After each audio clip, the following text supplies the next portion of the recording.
ये आज हम देखते हैं। ये एक तरीके का RFID रीडर है जो आपने टोल पे या जहाँ बूम बैरियर लगे रहते हैं वहाँ देखा होगा कि ये कैसे काम करता है। ये एक डोर कंट्रोलर है जिससे हमने इसे कनेक्शन किए, हम देखेंगे कैसे कनेक्शन किए। और ये एक एक्सेस पैड है जिसमें कार्ड, पासवर्ड, वाईफाई बहुत सारे फीचर हैं, उसको हमने इससे कनेक्ट किया है। और आउटपुट के अंदर हमने एक लॉक को कनेक्ट किया है। इस लॉक की जगह आप चाहें तो बूम बैरियर, जो इस तरीके के बूम बैरियर आते हैं आपने देखे होंगे, ये बूम बैरियर इससे कनेक्ट कर सकते हैं। और या फिर जो है स्लाइडिंग गेट मोटर होती है उनको कनेक्ट कर सकते हैं। तो सबसे पहले कनेक्शन देखते हैं करने कैसे होते हैं। ये जो इस तरीके की डिवाइस आती है, इसके पीछे आप देखेंगे लिखा रहता है, यहाँ आप देखेंगे ध्यान से, हमको इसमें जो है ये वाइगंड आउटपुट काम में लेना है। ये जो आप देख रहे हैं वाइगंड आउटपुट, ये काम में लेना होता है। यहाँ पे लिखा हुआ है येलो वायर D0 है और डार्क ग्रीन वाला D1 है। तो इसका D0 D1 हम यूज़ करेंगे। यहाँ आप देखेंगे ये जो दो वाइगैंड रीडर के इनपुट हैं, एक और एक दो, हमने एक से इसको कनेक्ट कर रखा है। रेड के अंदर हमने प्लस 12 वोल्ट जहाँ लिखा हुआ है वहाँ पे रेड वायर दिया है, जहाँ GND लिखा है वहाँ ब्लैक दिया है, और जहाँ पे D1 लिखा है वहाँ हमने ग्रीन दिया है, और जहाँ D0 लिखा है वहाँ पे येलो दिया है। इस तरीके से ये इसका कनेक्शन हो गया। और इसका कोई कनेक्शन नहीं है, ये आसान है। बाकी ये USB, RS-32, RS-485 इनका कोई यूज़ नहीं है, सिर्फ हम वाइगैंड रीडर से इसको यूज़ करेंगे। ठीक है। इसके बाद ये इस तरीके का एक्सेस पैड आते हैं। एक्सेस पैड के अंदर आप देखेंगे यहाँ पासवर्ड भी है और ये टैग से भी आप खोल सकते हो। तो उसको कनेक्ट करने के लिए हमने क्या किया है, उसको कनेक्ट करने के लिए सेम प्रोसीजर यूज़ किया है। रेड वाले से प्लस 12 वोल्ट दिया है, ब्लैक वाले से माइनस GND दिया है। वाइट कलर का वायर जो है वो D1 है और ग्रीन कलर का वायर जो है D0 है। तो इस तरीके से ये पैड भी देखिए आप, इस 4 वायर से कनेक्ट हुआ है, बाकी इसके वायर हमने कहीं यूज़ नहीं किए। ये लॉक का कनेक्शन किया है। लॉक का कनेक्शन जो इस तरीके के लॉक होते हैं वो NC से कनेक्ट होते हैं, तो इसलिए हमने यहाँ पे आप देखेंगे यहाँ पर जो लिखा हुआ है, यहाँ आप देखेंगे यहाँ लिखा हुआ है NC, NO और कॉमन। तो हमने उसी तरीके से कनेक्शन किए। इस लॉक का जो ब्लैक वायर है उसको डायरेक्ट ब्लैक में दे दिया। यहाँ प्लस माइनस 12 वोल्ट पावर आ रही है, आप देखिए इस बोर्ड में। और यहाँ से जो है, जो इसका रेड वायर है, लॉक का जो रेड वायर है, उसको हमने यहाँ पे NC से कनेक्ट किया है। यहाँ आप देखेंगे NC, ये NC से कनेक्ट किया है। और कॉमन से एक रेड वायर का हमने जंपर लिया है, ये आप देखेंगे कॉमन से रेड वायर का जंपर लिया है कॉमन से, और ये प्लस पे कनेक्ट किया है। ये इस तरीके से इसका पूरा कनेक्शन है। अब हम इसका पूरा सिस्टम देखते हैं कि सॉफ्टवेयर में कैसे चलता है। ये जो कंट्रोलर कार्ड है ये पूरा सॉफ्टवेयर पे कैसे काम करता है। इसको कनेक्ट करने के लिए ये हमने लैन केबल डाली है जो कि हमने हमारे नेटवर्क में कनेक्ट कर रखी है। तो इस लैन केबल को आप 100-125 मीटर तक खींच सकते हो, उसमें कोई प्रॉब्लम नहीं होती है। और ये भी वायरिंग जो है वाइगैंड, जो ये एंटीना जो है, इसको भी आप 60-65 मीटर तक खींच सकते हो, और इसको भी 60-65 मीटर तक आप लेके आ सकते हो। तो और इनको भी आप लंबी दूरी खींच सकते हो, क्योंकि ये सिर्फ NO-NC कॉन्टैक्ट है, तो आप पावर सप्लाई लगा के इस सारे सिस्टम को चालू कर सकते हो। आगे अब हम देखते हैं कि ये सॉफ्टवेयर में कैसे काम करता है और वहाँ इसका सॉफ्टवेयर कैसे चलता है। यहाँ पर हमने ऑलरेडी सॉफ्टवेयर इंस्टॉल कर रखा है। यूज़र नेम में ABC स्मॉल में, और पासवर्ड में हम 123 डालेंगे, और उसके बाद हम उसको लॉगिन कर लेंगे। लॉगिन करने के बाद में हम जो है ये इंटरफेस खुलेगा। इसमें सबसे पहला फर्स्ट इंटरफेस जो आता है सर्च कंट्रोलर, इस पर क्लिक करेंगे और देखते हैं कि हमारा कंट्रोलर नेटवर्क में आया कि नहीं आया। यहाँ ध्यान रखने वाली बात यह है कि आप जैसे ही इसको इमीडिएट चेक करोगे ये नहीं दिखाई देगा। आप 2-3 बार इसको सर्च का बटन दबाएंगे तो भी आपको यहाँ पे सर्च नहीं होगा। इसके लिए आपको थोड़ी देर पेशेंस रखना होगा और उसके बाद ये आपको सर्च करना होगा। इन केस फिर भी आपको नहीं समझ में आता है तो आपको क्या करना है, पिंग कमांड होती है एक, उससे आप पिंग कमांड डालेंगे तो आप सर्च कर पाएंगे कि आपके जो कंट्रोलर है उसका IP पिंग हो रहा है या नहीं हो रहा। आप इस तरीके से Ctrl+C कमांड दबा के रन ये पहुँचेंगे और यहाँ पे पिंग करेंगे, तो यहाँ से भी आपको पता चलेगा कि वो कनेक्टेड हुआ है नहीं हुआ। अभी देखिए यहाँ पे कनेक्ट नहीं हुआ है, डेस्टिनेशन होस्ट अनरीचेबल ये आपको शो कर रहा है। इसका मतलब हमारा कंट्रोलर अभी तक कनेक्ट नहीं हुआ है। हम इसके लिए थोड़ा इंतज़ार करेंगे और इंतज़ार करने के बाद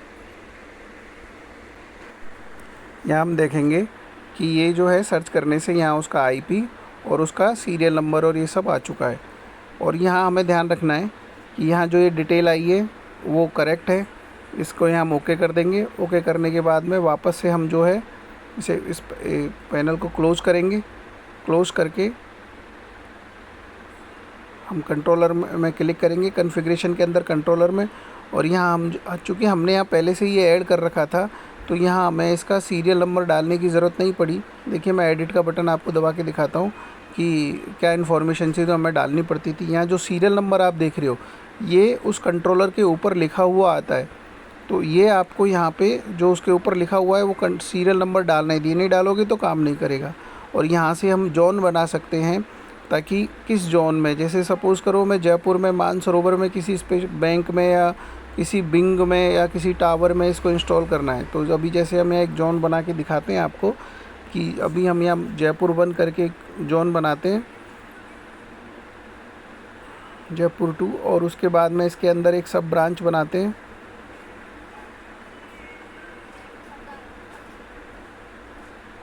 और ये जो है इस तरीके से ये जोन और ब्रांच बन जाते हैं जो कि हमने पहले से ही बना रखे थे। तो अभी हम इनको यहाँ से डिलीट कर देते हैं ताकि हमने पहले से बना रखें, कन्फ्यूज़न ना हो। और ऐसे आप भी इनको नए ब्रांच और जोन बना सकते हो। उसके बाद यहाँ से हम सेलेक्ट कर लेते हैं कि ये कंट्रोलर किस ब्रांच में या किस जोन के अंदर है, और नेक्स्ट टू करके हम नेक्स्ट में बाहर आ जाते हैं। नेक्स्ट का बटन दबा देते हैं। यहाँ पे अब जो है यहाँ से हम सेलेक्ट कर सकते हैं कि हमें इसके इन और आउट दोनों यूज़ करने हैं, और इसका जो डोर का नंबर है वो हमें क्या यूज़ करना है। चूँकि डोर 1 हमने पहले से लिख रखा था हमारे सॉफ्टवेयर में, तो ये अभी इसको लेगा नहीं, एरर आएगी कि डोर सेम नेम एग्जिस्ट। तो अभी हम ऐसा इसलिए क्या करना है, हर जो नेम लिखना है आपको, जो लॉक कंट्रोल जहाँ पे लॉक लगा हुआ वो यूनिक होना चाहिए। तो यहाँ अभी हम दूसरा नाम लिख देते हैं इसका। और ये जो है ये देखिए एरर जो है आप शो हो रही है कि डोर गलत नेम नहीं हो सकता, तो हम यहाँ दूसरा नाम डोर का डाल देते हैं। ये हमने डोर का दूसरा नाम डाल दिया और यहाँ हमने इन दोनों को एक्टिवेट कर दिया, इन और एग्जिट पे। और इस तरीके से हमने इसको यहाँ पर सेव करके चालू कर दिया। अब हम देखते हैं इसके अंदर नेक्स्ट प्रोसेस जो होती है, आप जो नेक्स्ट देखेंगे कॉन्फ़िगरेशन में कि आप डिपार्टमेंट ऐड कर सकते हैं। जैसे ये डिपार्टमेंट सब क्या है, फ्यूचर में हमको जब हम रिपोर्ट निकालेंगे उस समय हमारे काम आते हैं कि ये लॉक की रिपोर्ट कौन से डिपार्टमेंट की है, कौन से जोन की है। तो यहाँ से आप डिपार्टमेंट सेट कर सकते हैं या टावर सेट कर सकते हैं। जैसे सपोज़ करो बूम बैरियर में यूज़ कर रहे हैं तो टावर ए के बिंग ए में या बिंग बी में हमने लगा रखा है, टावर बी में लगा रखा है। तो इस तरीके से कुछ भी नाम आप इसके अंदर डाल सकते हो। बैंक में लगा रखा है तो बैंक का नाम डाल सकते हो। ये मल्टीपल यूज़ के लिए सॉफ्टवेयर होता है। तो इसमें जैसे अभी हमने टावर ए के अंदर एक उसके अंदर ब्रांच ऐड कर दी, विंग सी, मतलब ये सेटअप वहाँ लगा हुआ है। ये सिर्फ एनालिसिस करने के लिए है। इसके बाद नेक्स्ट आता है जो इम्पोर्टेंट फैक्टर है पर्सनल, कि हम ये एक्सेस किसको देना चाहते हैं। हमने इस मशीन कंट्रोलर में बहुत सारे कार्ड पहले से ही ऐड किए हुए थे जो कि यहाँ सब लिस्ट में दिख रहे हैं। नया कार्ड ऐड करने के लिए क्या करना है, वापस से लेफ़्ट हैंड साइड में आपको ये ऐड कार्ड बाय सर्च, ये जो ऑप्शन है इस पर क्लिक करना है। Add user, auto add user या ऑटो ऐड यूज़र पे आप क्लिक करेंगे। यहाँ से आप जो है किस कार्ड या किस उस जोन के लिए ये सब आप कंट्रोलर के लिए ऐड कर रहे हैं वो सेलेक्ट कर लेंगे। और उसके बाद में आप यहाँ पे जो है देखेंगे प्लीज़ वेट लिखा हुआ आएगा। अब आपको यहाँ से वापस से मशीन के पास जाना है और जो हमको सडन डेटा आ जाएगा, ये देखिए ये डेटा आ गया हमने। और इसमें ख़ास बात क्या है, बार बार उसको दिखाओगे तो बार बार नहीं आएगा, यूनिक डेटा वन टाइम लेगा। और ऊपर लिखा हुआ आ जाएगा repeated same data again and again आ रहा है, ये इसको नहीं लेगा। इस तरीके से यहाँ पे यूज़र लर्न हो जाता है, ऑटो ऐड कंडीशन में आ जाता है। हम इसमें अभी कार्ड जो है, ये जो आप कार्ड देख रहे हैं ये टैग होते हैं जो विंडशील्ड स्क्रीन पे लगते हैं। इसके अलावा RFID जो कार्ड टैग होते हैं वो भी आप दिखा के यहाँ पे लर्न करा सकते हैं। जैसे ही हमने टैग दिखाया है, यहाँ हम इसको ओके का बटन दबाएंगे और ओके का बटन दबाने के बाद में हम जो है यहाँ से लेफ़्ट हैंड साइड में अगेन जाएंगे और जो थर्ड ऑप्शन है उसको सेलेक्ट करेंगे, ऐड प्रिविलेज। ये प्रिविलेज ही वो सेगमेंट है जो ये डिसाइड करता है कि कौन सा कार्ड या कौन सा लॉक जो है गेट खोलेगा या कौन सा डोर असाइन होना है, कितनी देर के लिए असाइन होना है, कितने दिनों के लिए असाइन करना है। ये सारी जो प्रिविलेज, एक्सेस प्रिविलेज जो मिलेंगे वो यहाँ से मिलेंगे। यदि हम यहाँ से गलत एक्सेस प्रिविलेज देंगे तो हमारे पास एक एरर आएगा, रॉन्ग एक्सेस प्रिविलेज। सबसे पहले हम जो यूज़र है उसका ऊपर नेम जो है उसको इधर लेके आएंगे और नीचे उसके लिए जो डोर है उसको लेके आएंगे और ओके का बटन दबाएंगे तो हम यहाँ देखेंगे नीचे सक्सेसफुल करके ये हमारे पास में इसका एक्सेस हमने इसको अलाउ कर दिया है। और नीचे जो है अलाउ का बटन दबा के हम लोग इस प्रोग्राम से बाहर आ जाएंगे। यही वो विंडो है जो ये डिसाइड करती है कि कौन सा पर्सन कौन सा लॉक खोलेगा। इसके बाद हम वापस से अब कॉन्फ़िगरेशन के अंदर जाते हैं। यहाँ हम देखते हैं कि ये जो इतने भी यूज़र ये कार्ड जो है यहाँ ऑटोमेटिक आए हैं, हम इनका नाम बदल सकते हैं।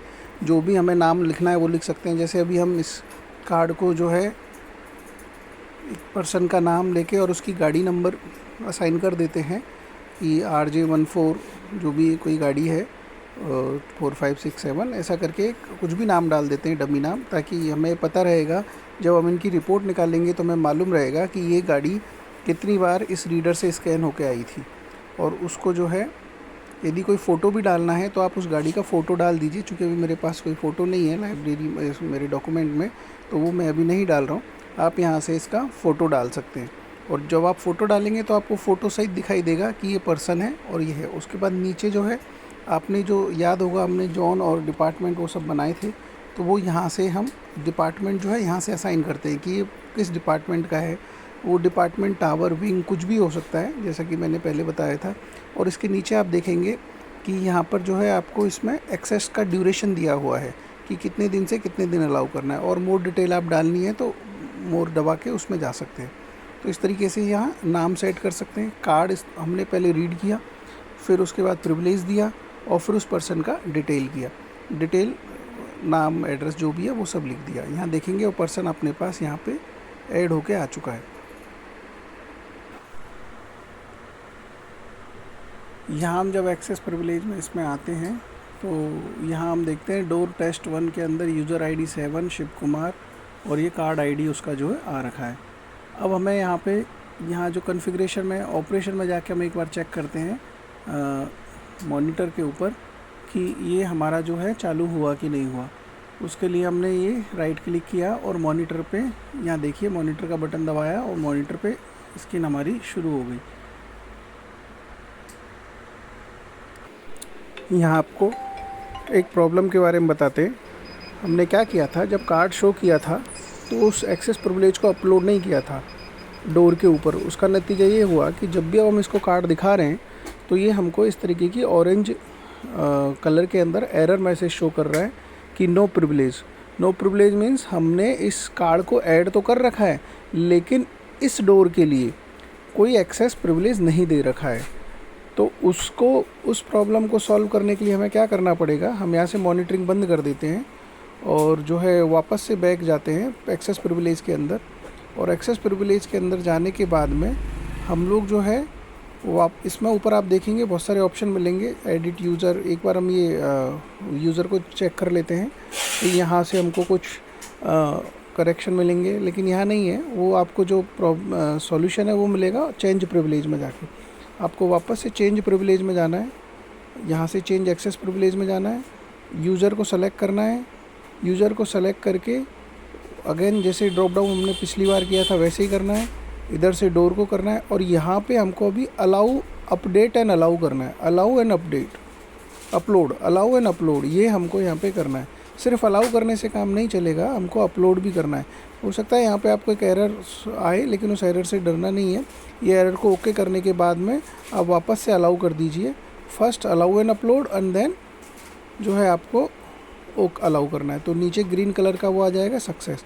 अब इसके बाद हमको ये सारी इन्फॉर्मेशन इस गेट के लिए भी अपलोड करनी है। अब गेट के ऊपर अपलोड करनी है। वो कैसे करेंगे वो भी मैं बताता हूँ आपको। यहाँ से हम ओके करके चले जाते हैं और वापस से वहीं कंसोल जो है हमारा मॉनिटर वाला, उस पे जाते हैं, कंसोल पर जाते हैं। मॉनिटर कंसोल पर आ गए। यहाँ से हम जो है अभी उस डोर को सेलेक्ट करेंगे जिसके ऊपर हमको ये अप्लाई करना है। और उससे पहले आप चेक कर सकते हैं कि चेक का भी एक बटन है, इसको मैं बाद में बताऊँगा कैसे काम करता है। और ये अपलोड कर देंगे। अपलोड करने से क्या होगा कि जो इन्फॉर्मेशन हमने वहाँ पे अभी सेव की थी प्रिविलेज की, वो इस डोर के ऊपर अप्लाई हो चुकी है। अब जैसे ही हम इस पर कार्ड दिखाएंगे तो अब ये हमको डोर लॉक ओपन करेगा। यहाँ आप देखेंगे ग्रीन कलर का एक जो है एक्सेस अलाउ हो जाएगा। अभी मैं वहाँ जाता हूँ, आपको ये दिखाता हूँ। ये देखिए, जैसे ये हमने टैग दिखाया और ये जो है अब ग्रीन कलर का शो होने लग गया।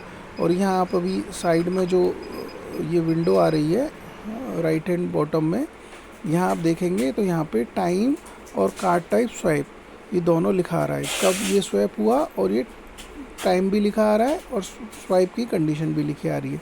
तो इस तरीके से हमारा ये जो कार्ड या टैग जो भी है वो अपलोड हो जाता है गेट के ऊपर। उसको प्रिविलेज भी मिल जाता है करने, कब तक वो उसका एक्सेस अलाउड रहेगा। ये पूरा सिस्टम ऐसे काम करता है। इसके अलावा देखिए, इसमें एक बटन दे रखा है यहाँ ऊपर चेक करने का। किसी जैसे इस डोर को सेलेक्ट करके यदि मैं ये चेक करना चाहूँ कि इस डोर को कब किस किस ने ओपन किया, तो आपको पूरी हिस्ट्री यहाँ पे दिख जाती है कि कितने बजे किसने एक्सेस किया। इसके अलावा इसमें और भी बहुत सारे फंक्शन हैं। आप इसमें अटेंडेंस सेट कर सकते हैं। इवेंट, यदि आपको कोई स्पेसिफिक इवेंट निकालनी है किसी ड्यूरेशन की, वो निकाल सकते हैं। कोई क्या नाम है, आपको जो है ये आप देखेंगे अटेंडेंस में आ गए। यहाँ यदि आप अटेंडेंस सेट करना चाहते हो तो अटेंडेंस सेट कर सकते हैं। इसमें ऑलमोस्ट ये है 1 लाख रिकॉर्ड के आसपास स्टोर हो जाता है। और इससे आप अटेंडेंस में हॉलीडे मैनेजमेंट, लीव मैनेजमेंट, ये सब कुछ यहाँ आपको ऑप्शन मिलते हैं। टूल के अंदर भी ऑप्शन है, क्योंकि ये मल्टीपर्पज़ सॉफ्टवेयर है।